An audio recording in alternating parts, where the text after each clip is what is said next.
السلام علیکم ورحمۃ اللہ وبرکاتہ۔ الحمدللہ کفا وسلام علی عبادہ الذین اصطفیٰ، اما بعد۔ محترم ناظرین کرام، آسان درس قرآن کے اندر آج تیسرا پارہ شروع ہو رہا ہے اور تیسرے پارے کا پہلا رکوع ہے اور پہلے رکوع کے اندر ایک آیت ہے۔ اعوذ باللہ من الشیطان الرجیم، بسم اللہ الرحمن الرحیم۔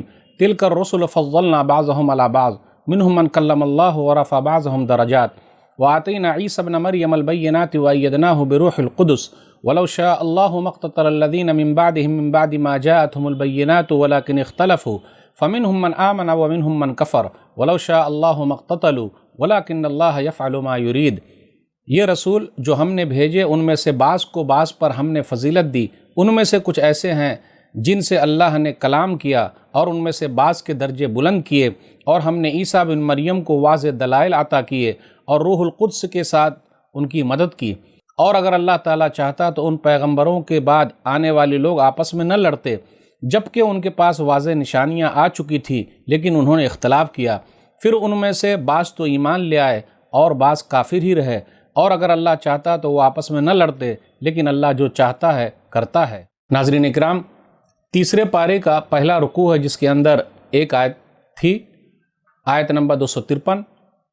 اس کے اندر یہ بتایا گیا ہے کہ ہم نے رسولوں کو فضیلت دی ہے ایک دوسرے پر، بعض رسولوں کو بعض پر فضیلت ہے۔ اس کا مطلب کیا ہے؟ اس کا مطلب یہ ہے کہ توحید کے اعتبار سے اور اللہ کی طرف بلانے کے اعتبار سے تو کوئی فضیلت نہیں ہے، لیکن مقام و مرتبے کے اعتبار سے فضیلت ہے۔ اسی طرح ایک آیت اور ہے، سورہ اسراء سورہ نمبر 17 آیت نمبر 55، وَلَقَدْ فَضَّلْنَا بَعْضَ النَّبِيِّينَ عَلَىٰ بَعْضٍ، ہم نے بعض نبیوں کو بعض پر فضیلت دی ہے۔ اسی میں اللہ تعالیٰ نے یہ کہا کہ بعض رسول ایسے ہیں کہ اللہ تعالیٰ نے ان سے کلام کیا، جیسے موسیٰ علیہ السلام کو کلیم اللہ کہا جاتا ہے کہ اللہ تعالیٰ نے ان سے بات کیا۔ وَكَلَّمَ اللَّهُ مُوسَىٰ تَكْلِيمًا، سورہ نساء سورہ نمبر 4 آیت نمبر 164، کہ اللہ تعالیٰ نے موسیٰ علیہ السلام سے کلام کیا۔ پھر اس کے بعد آگے یہ ہے وَآتَيْنَا عِيسَىٰ ابْنَ مَرْيَمَ الْبَيِّنَاتِ، اور ہم نے عیسیٰ بن مریم کو واضح نشانیاں عطا کی۔ تو عیسیٰ علیہ السلام کو جو نشانیاں ملی ہے وہ کیا ہے؟ سورہ آل عمران سورہ نمبر 3 آیت نمبر 49، اس کے اندر کیا ہے؟ انی اخلق لکم من الطین کہیئۃ الطیر فانفخ فیہ فیکون طیرا باذن اللہ وابرئ الاکمہ والابرص واحیی الموتیٰ باذن اللہ وانبئکم بما تاکلون وما تدخرون فی بیوتکم، کہ عیسیٰ علیہ السلام یہ کہتے ہیں کہ میں تم لوگوں کے لیے پرندوں کی شکل مٹی سے بناتا ہوں اور میں اس کے اندر روح پھونکتا ہوں اللہ کے حکم سے۔ پھر اسی طرح کہا مادر زاد اندھے اور کوڑھی کو میں صحیح کر دیتا ہوں اللہ کے حکم سے، مردے کو زندہ کر دیتا ہوں اللہ کے حکم سے۔ پھر تم لوگ کیا کھاتے ہو اور گھر کے اندر کیا جمع کر کے رکھتے ہو، چھپا کر کے رکھتے ہو، وہ میں تم لوگوں کو بتا دیتا ہوں۔ تو یہ نشانیاں ملی تھی عیسیٰ علیہ السلام کو۔ پھر اس کے بعد آگے یہ کہا گیا وَلَوْ شَاءَ اللَّهُ مَا اقْتَتَلُوا، اور اگر اللہ تعالیٰ چاہتا تو یہ لوگ آپس میں نہ لڑتے۔ تو کیا اس کا مطلب یہ ہے کہ اللہ ہی لڑانا چاہتے ہیں؟ نعوذ باللہ، اس کا مطلب یہ نہیں ہے۔ اللہ تعالیٰ تو یہ چاہتے ہیں کہ سب لوگ جنت کے اندر داخل ہو جائیں، لیکن اللہ تعالیٰ کو معلوم ہے کہ دنیا میں جانے کے بعد کیا ہوگا، اسی لیے تو کہا کہ ان میں سے بعض مومن ہیں اور بعض کافر ہیں۔ اللہ تعالیٰ نے لوگوں کی ہدایت کے لیے نبیوں اور رسولوں کا سلسلہ جاری فرمایا۔ پھر اس کے بعد اللہ تعالیٰ نے کیا کیا؟ نبیوں اور رسولوں کے بعد دعات کا سلسلہ جاری فرمایا، وہ امر بالمعروف و نہی عن المنکر کا فریضہ انجام دیتے تھے۔ تو اس سے یہ پتہ چلتا ہے کہ اللہ تعالیٰ یہ چاہتے ہیں کہ سب لوگ توحید والے ہو جائیں، ایک اللہ کو ماننے والے ہو جائیں۔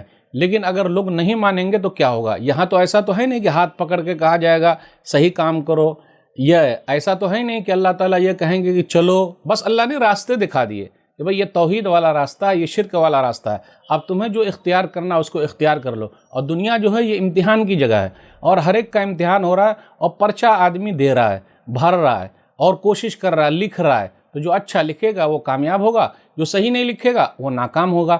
تو پتہ یہ چلا کہ اللہ تعالیٰ نے یہ کہا کہ ہم نے رسولوں پر فضیلت دی ہے، تو نبی صلی اللہ علیہ وسلم کا مقام و مرتبہ سب سے اونچا ہے۔ لیکن اس کے باوجود بھی نبی صلی اللہ علیہ وسلم کیا کہتے ہیں؟ ایک حدیث کے اندر آیا، صحیح بخاری کتاب التفسیر حدیث نمبر 4638، لا تخیرونی من بین الانبیاء، مجھے نبیوں کے درمیان فضیلت مت دو، یعنی یہ مت کہو کہ وہ نبی اچھے تو وہ نبی خراب، ایسا مت بولو۔ ہاں، مقام و مرتبہ اونچا ہے وہ ہے، تمام انبیاء علیہم السلام اس ناحیے سے جو ہیں ان کا مقام و مرتبہ کافی اونچا ہے، لیکن اللہ تعالیٰ کے نزدیک کچھ لوگوں کا مقام و مرتبہ جو اونچا ہے وہ اللہ تعالیٰ نے رکھا ہے، ہمیں اور آپ کو ایک دوسرے کو نیچا نہیں کرنا ہے۔ تو یہ آج کے درس میں بس اتنا ہی۔ اللہ سے دعا ہے کہ اللہ تعالیٰ ہم لوگ قرآن کریم کو پڑھنے، سمجھنے، عمل کرنے اور لوگوں تک پہنچانے کی توفیق دے، آمین۔ والسلام علیکم ورحمۃ اللہ وبرکاتہ۔